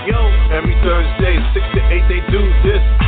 Shout out to Dev, PJ, B. Austin, Doc Bay on replay. WarRoomSports.com. Get that mobile app. It's knocked out. 323-140012. They be going and you sensitive, then oh well. Physical podcast, let's talk sports. Showtime like magic in the block push.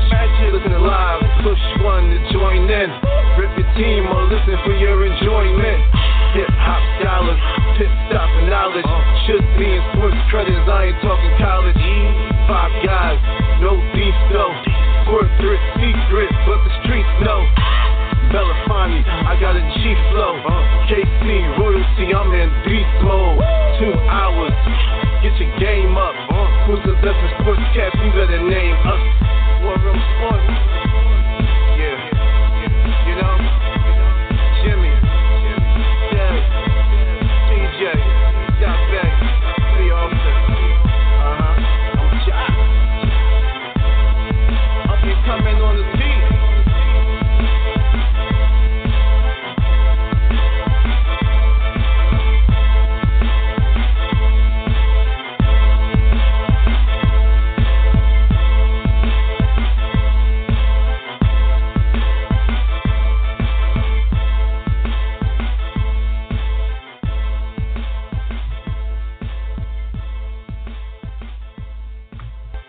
War Room Sports, www.warroomsports.com. What? Ain't no more to it.